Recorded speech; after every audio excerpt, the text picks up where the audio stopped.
Hello दोस्तों, मेरा YouTube channel में आप लोग का फिर से स्वागत है और मेरा नाम है रहमुद्दीन अंसारी और आप देख रहे हैं मेरा यूट्यूब चैनल सेलर अंसारी। तो दोस्तों, आज के इस प्रॉपर वीडियो में हम लोग बात करने वाले हैं जो लड़के जीपी रेटिंग और सीसीएमसी के फाइनल एग्ज़ाम में फेल हो चुके हैं, वो रिपीटर उनका फॉर्म कैसे भराएगा और कब भराएगा। तो अब घबराने की बात नहीं है। जीपी रेटिंग और सीसीएमसी जो लड़के अभी फेल हुए हैं उनके रिपीटर का फॉर्म आ चुका है और उनको फॉर्म कैसे भरना है और कैसे फॉर्म डाउनलोड करना है और कैसे पेमेंट करना है और कैसे भेजना है और उसके साथ साथ आपको क्या क्या चीज़ें अटैच करनी है, ये सब इस प्रॉपर वीडियो में मैं आपको बताऊंगा।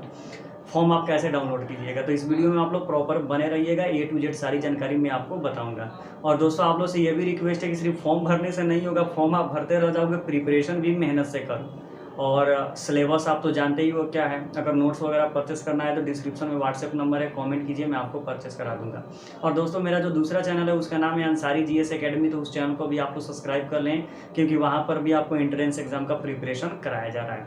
तो चलिए दोस्तों, हम लोग इस वीडियो में दिखाते हैं कि आपको फॉर्म डाउनलोड कैसे करना है, फॉर्म कैसे फिलअप करना है, फॉर्म को फिलअप करने के बाद उसके साथ क्या क्या अटैच करना है और उसका एग्जामिनेशन फ़ी कैसे पेमेंट करना है, 1 में 2 में 3 में, जिसमें आप फेल हैं तो कितना पैसा लगेगा और उस फॉर्म को कैसे भेजना है और आपका एडमिट कार्ड कैसे आएगा।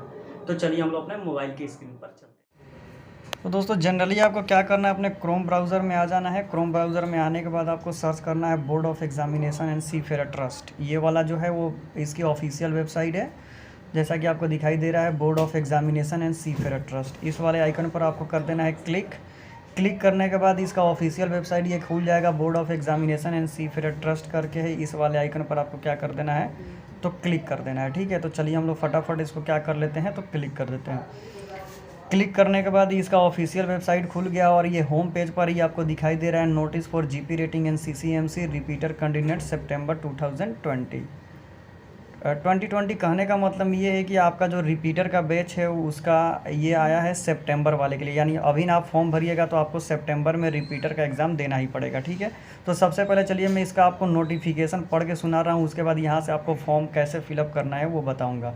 तो सबसे पहले इस वाले आइकन पर आपको क्लिक कर देना है। क्लिक करने के बाद ये जो आपको डाउनलोड का ऑप्शन आ रहा है, इस वाले आइकन पर आपको कर देना है क्लिक करने के बाद PDF ओपन हो जाएगा और इसमें मैं आपको टोटली चीज़ बताऊँगा। ठीक है, तो ये जो इसका डेट नोटिस आया है वो 25 मई को ही आया हुआ है। कहने का मतलब ये है कि जीपी रेटिंग और सीसीएमसी का जो रिपीटर का एग्ज़ाम है वो सितंबर 2022 में होने वाला है, यानी 2022 सितंबर के लिए। ठीक है, तो सितंबर में ही आपको एग्ज़ाम देना पड़ेगा। एग्ज़ाम सेंटर आप अपने हिसाब से चूज कर सकते हैं, या तो कोलकाता में आपको देना है, चेन्नई में, मुंबई में, तो जिसको जहाँ देना है। अब इसमें भी बहुत लड़के बोल रहे हैं कि सर मैंने तो अपना ट्रेनिंग मुंबई से किया है तो मैं क्या कोलकाता में एग्ज़ाम दे सकता हूँ, और मैंने अपना ट्रेनिंग कोलकाता से किया है तो क्या मैं मुंबई में एग्ज़ाम दे सकता हूँ। तो आप दे सकते हो। अगर आपने मुंबई में ट्रेनिंग किया, अगर आप फेल हो गए हो तो आप कोलकाता में भी एग्ज़ाम दे सकते हो, या कोलकाता से ट्रेनिंग किया है, फेल हो गए हो तो मुंबई में भी दे सकते हो, कोई दिक्कत नहीं है। ठीक है, और यहाँ पर जो मेरे को कन्फ्यूज़न था वो मैं आपको बता रहा हूँ कि जो आपका प्रैक्टिकल बुक मिलता है उसमें लिखा रहता है कि 4 अटेम्प्ट यानी 4 पेपर रहता है, लेकिन यहाँ पर 7 अटेम्प्ट लिखा है। यानी कहने का मतलब है कि फ्रेशर +1+7 यानी 8 बार आप एग्ज़ाम दे सकते हो, तो उतनी दफ़ा कोई देता नहीं है। ठीक है, अब आ जाते हैं फॉर्म फिलअप कैसे करना है। तो जो फॉर्म फिलअप करना है वही डेट वाला फॉर्म है जो 7/12/2021 मैंने जो डेट पर शो कर रहा है वही आपको फॉर्म फिलअप करना है। उसके साथ आपको क्या देना है, तो candidate must be attach self attested copy of passport first page detail and the last page. कहने का मतलब है कि फर्स्ट पेज जिस पर पासपोर्ट ऑफिसर का साइन है, उसके बाद आपको सेकंड पेज जिस पर आपका डिटेल है, और लास्ट वाला पेज जिस पर आपका एड्रेस है, यानी फर्स्ट लास्ट सेकंड सभी पेज है आपको कलर प्रिंट आउट करवाना है और उसके साथ सब पर अपना साइन करना है और वही अटैच करना है। ठीक है, और अटैच करके आपको क्या करना है, फॉर्म के साथ भेजना है। द कैंडिडेट सेल पे द एग्जामिनेशन फ़ी अलाउ। ठीक है, US QR कार्ड और द एप्लीकेशन और द DD। कहने का मतलब है कि आप DD भी बनवाकर अपना एग्जामिनेशन फ़ी पेमेंट कर सकते हैं, वो मैं आपको बताऊंगा कि कैसे करना है।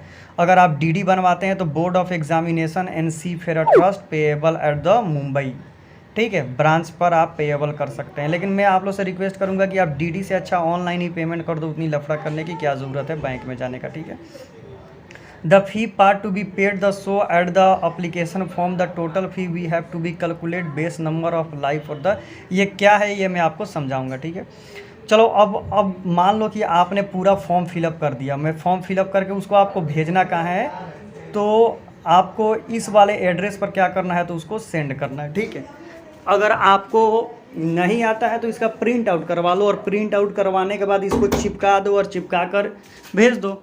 माने इसका आप लोग स्क्रीनशॉट ले सकते हो। रिपीटर सितंबर इदामन to the Board of Examination Seafarer Trust इसी पर स्पीड पोस्ट और रजिस्टर पोस्ट करना है, तो आप स्पीड पोस्ट ही कर देना। 40 रुपये 45 रुपये लगते हैं। इसी वाले एड्रेस पर आपको स्पीड पोस्ट करना है, याद रख लेना, ठीक है। अब बोला है कि आपके पास ओरिजिनल पासपोर्ट होना चाहिए, और जैसे ही आपका फॉर्म वहाँ पर सबमिट हो जाएगा, आपका जो एडमिट कार्ड है इशू कर दिया जाएगा एग्जामिनेशन सेंटर पर, ठीक है। Admit card will be issue by the eligible candidate at the examination centre, ठीक है। No admit card will be issue candidate his the फैंसन्स ऑफ ओरिजिनल पासपोर्ट, यानी आपके पास ओरिजिनल पासपोर्ट नहीं है तो इशू होने की चांस बहुत कम है। अब जब आप जाओगे एग्जामिनेशन सेंटर पर तो proper PP, boiler suit, safety shoes आपके पास वहाँ पर होनी चाहिए, ठीक है। No candidate will be examiners have the practical and oral note personal protecting safety, यानी आपका जो बॉयलर सूट वगैरह मिला है उसको संभाल के रखो। ये जो फॉर्म भेजने का लास्ट डेट है वो क्या है, तो 30 जुलाई तक है, यानी 30 जुलाई के अंदर आपको फॉर्म भेज देना है, ठीक है। उसके बाद जाएगा तो एक्सेप्ट नहीं करेगा, ठीक है। और ये जो क्या है देखो आपको दिखाई दे रहा है ना, depending the declaration result June इतना result will be fresh candidate fresh candidate के लिए ये application from the receive the false information reject कर देगा, ये बाकी तो आप पढ़े ही होगे, ठीक है। चलो ये मैं आपको बता दिया डिटेल, ठीक है। अब चलो मैं आपको फॉर्म डाउनलोड करता हूँ। बैक आ जाना है, बैक आने पर अगर आप जीपी रेटिंग का हो तो ये फॉर्म डाउनलोड करना, अगर सीसीएमसी से हो तो ये फॉर्म डाउनलोड करना है। तो जीपी रेटिंग का मैं आपको ये है, तो जीपी रेटिंग का मैं ये फॉर्म डाउनलोड करके दिखा रहा हूँ। इस पर आपको क्लिक कर देना है। क्लिक करने के बाद डाउनलोड वाले ऑप्शन पर क्लिक कर देना है। क्लिक करने के बाद पीडीएफ में आपको ओपन कर लेना है और जाकर कलर प्रिंट आउट उसका निकलवा लेना है। वही फॉर्म है, बहुत लड़के मेरे पास भेजे भी थे, तो मैंने बोला कि भाई नोटिफिकेशन आने दो, ठीक है। अब इसको फॉर्म फिलअप कैसे करना है, जीपी रेटिंग का मैं फिलअप करके बता रहा हूँ। मंथ ऑफ अपेयरिंग आपको यहाँ पर सितंबर भरना है, ठीक है। सितंबर भर देना, दिसंबर भरोगे तो हो सकता है सितंबर में ही आ जाए, ठीक है। तो अभी आपका नियर बाई में है सितंबर भर देना, ठीक है। चलो यहाँ पर आ जाते हैं, ईयर 2022 भर देना। एग्ज़ाम सेंटर आप कहाँ एग्ज़ाम देना चाहते हो, कोलकाता, मुंबई या चेन्नई, आप यहाँ पर भर देना, ठीक है। उसके बाद आपका जो पासपोर्ट में नेम है वही डालना है। आपको अपना यहाँ पर डेट ऑफ बर्थ डालना है। कहने का मतलब है जैसे आपका डेट ऑफ बर्थ मान लो 13 फरवरी है तो यहाँ पर 13 फरवरी है, तो यहाँ पर मान लो इस तरह डालोगे फरवरी, और ईयर में आपका मान लो कि 98 है तो 98, ठीक है। यानी 2 लेटर डालना है, ठीक है। 2 लेटर यहाँ पर डालना है। यहाँ पर डालना है 13, यहाँ पर जाना है 12 और यहाँ पर जाना है 9 है, ठीक है, ठीक है। इंडोस नंबर आपको मिला होगा, डाल देना। कैंडिडेट कोड क्या होता है, तो ये आप अपने स्कूल से पूछ लेना, और नहीं तो आपका जो पुराना वाला एडमिट कार्ड है वहाँ पर लिखा होगा, भर देना, ठीक है। नंबर ऑफ अटेम्प्ट आप कितना दफ़ा एग्जाम दे रहे हो, 1 बार दे रहे हो तो 1, 2 बार दे रहे हो तो 2, ठीक है। ट्रेनिंग इंस्टीट्यूट नेम आपका अपने इंस्टीट्यूट का नाम लिखना। पासपोर्ट नंबर यहाँ पर लिख देना, ठीक है।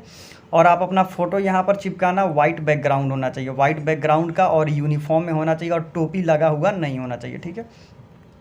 और रोल नंबर वो यहाँ पर इसको छोड़ देना है, क्योंकि ये रोल नंबर ऑफिस वाले ही आपको इशू करके देंगे। अब बात आ रही है कि आप पेमेंट कैसे करोगे। सबसे पहले आप समझ लो कि आपको कितना पेमेंट करना पड़ेगा। मान लो कि आप जीएसके में ऑनलाइन में फेल हो तो आपको 300 रुपये का पेमेंट करना पड़ेगा। एमईके मान लो कि जीएसके और एमईके ऑनलाइन में भी देखो, जीएसके ऑनलाइन में भी फेल हो और एमईके ऑनलाइन में भी फेल हो, तो जीएसके का हो गया 300 और एमईके का हो गया 300, तो आपको टोटल कितना पेमेंट करना पड़ेगा, 600 रुपये का, ठीक है। अगर मान लो कि आप जीएसके प्रैक्टिकल ओरल में फेल हो, एमईके प्रैक्टिकल ओरल फेल में हो, ठीक है, तो 550 तो नहीं, आपको पे करना पड़ेगा 1100 रुपया, ठीक है। यानी मान लो कि आप सब चीज़ में फेल हो, ठीक है, सब चीज़ में, तो सब को जोड़कर जितना आएगा उतना का पेमेंट करना है। यानी आप जिस में फेल हो उसको जोड़कर पेमेंट करना पड़ेगा, ठीक है। तो मान लो कि एक लड़का मान लो कि एमईके प्रैक्टिकल ओरल में फेल है और एक लड़का एमईके ऑनलाइन में फेल है, तो उसका कितना हो गया, 850 रुपया हो गया। 550, 350, 550, 850, तो 850 रुपये का वो पेमेंट कैसे करेगा, तो ये जो स्कैनर है, स्कैनर पर क्या करेगा, स्कैन करेगा अपने फ़ोन पे, गूगल पे, पेटीएम, अमेजोन से कुछ से भी स्कैन करके 850 रुपये का पेमेंट करेगा। और पेमेंट करके जो रिसीप्ट निकलेगा उस रिसीप्ट का जो है स्क्रीनशॉट लेगा या प्रिंट आउट निकलवा लेगा, ठीक है। निकलवाने के बाद अब उसका जो उसमें डिटेल आता है उसको भरना पड़ेगा। The candidate shall be pay fee the QR code DD only, not the another. यानी कहने का मतलब है कि तुम DD से और या ऑनलाइन पेमेंट कर सकते हो, तो सबसे अच्छा ऑनलाइन ही आप पेमेंट करना, ठीक है। DD आप बैंक में जाके बनवाओगे, 1 दिन के बाद मिलेगा। अब जो आपने पेमेंट किया है उसमें यूपीआई ट्रांजैक्शन आईडी मिलता है, यहाँ पर लिख देना आपका ट्रांजैक्शन आईडी क्या है, कितना अमाउंट आपने पे किया है तो 850 पे किया तो 850, किस डेट में पे किया वो लिख देना है। इसके बाद ये आपका अमाउंट डीडी में नहीं है तो इसको छोड़ देना है। यानी अब देखो छोड़ने का मतलब ये कट नहीं मारना, इसको इसी तरह छोड़ देना है। और पोस्टल एड्रेस यानी आपका जो एड्रेस है वो आपको यहाँ पर फिलअप करना है, ठीक है, अपना एड्रेस फिलअप करना है, ठीक है। एड्रेस यहाँ पर आप फिलअप कर दोगे, पूरा मोबाइल नंबर, ईमेल आईडी, और यहाँ पर आप अपना नाम लिख दोगे और यहाँ पर अपना सिग्नेचर कर दोगे हूबहू जैसे पासपोर्ट में है, ठीक है। होने के बाद फिर नीचे आओगे, आपका एडमिट कार्ड का ये है, यहाँ पर आपको क्या करना है, आप सितंबर में एग्ज़ाम दोगे, सितंबर भर देना है, सेंटर सेलेक्ट कर लेना, यहाँ पर फ़ोटो चिपका देना है, पासपोर्ट नेम, अपना डेट ऑफ बर्थ, इंडोस नंबर, अपना कैंडिडेट कोड जो आपके पुराने वाले एडमिट कार्ड पर होगा, अगर नहीं होगा तो कॉलेज में अपना पता कर लेना, पासपोर्ट नंबर, और इसको छोड़ देना है, ऑफिस वाले भरेंगे, और यहाँ पर अपना सिग्नेचर कर देना, ठीक है। और जिस सब्जेक्ट में आप फेल हो उस पर टिक आउट लगा देना, इसमें फेल हो तो ऐसे टिक आउट लगा देना, इसमें फेल हो तो ऐसे, सब में फेल हो तो ऐसे टिक लगा देना, ठीक है। और यहाँ पर कुछ नहीं करना है, इसको छोड़ देना है। और ये पूरा फॉर्म फिलअप करके ब्लैक पेन से, याद रख लेना, ब्लैक पेन से ये पूरा फॉर्म आप फिलअप कर देना। और फिलअप करने के बाद इसके साथ पासपोर्ट का जो आपने तीनों पेज का फ़ोटो कराया है कलर प्रिंट आउट, उसमें अपना ब्लैक पेन से तीनों पेज पर साइन करना, और साइन करने के बाद उसका और जो पेमेंट का रिसीव है उसका पिन अप करके, और जो एड्रेस मैंने आपको बताया उस एड्रेस पर आपको क्या कर देना है, स्पीड पोस्ट कर देना है। स्पीड पोस्ट करने के बाद आपका फॉर्म का काम ख़त्म हो जाएगा। और मेहनत से आप लोग पढ़ाई करो, पढ़ाई तो आप लोग करते ही नहीं हो, सिर्फ फॉर्म भरते हो। अगर आपको नोट्स वगैरह चाहिए तो डिस्क्रिप्शन में व्हाट्सएप नंबर है, कमेंट करो, मैं आपको परचेस करा दूंगा। तो यही एक छोटी सी वीडियो थी, आई थिंक सारा डाउट क्लियर हो गया। इसी तरह CCMC का भी है। CCMC में आपको क्या करना है कि CCMC का यहाँ पर आना है और यहाँ पर आपको क्लिक कर देना है। क्लिक जैसे ही करोगे उसके बाद आपको PDF ओपन हो जाएगा, PDF में क्लिक करना है, और यहाँ पर देखो सेम वही है, देख रहे हो, प्रैक्टिकल हो गया, ओरल हो गया, ऑनलाइन हो गया, जिसमें फेल हो उसमें आप क्या करोगे, टिक आउट करोगे, पेमेंट करोगे, सेम वही मेथड है, और भर के आप क्या करोगे, सेंड करोगे। तो चलो दोस्तों, आई थिंक मैंने आपको सारी चीज़ें समझा दी। अगर आप में इसमें भी कोई प्रॉब्लम हो तो डिस्क्रिप्शन में व्हाट्सएप नंबर है, कमेंट करो, मैं आपको डेफिनेटली मदद करूँगा। तो thank you so much for watching this video. Thank you everyone.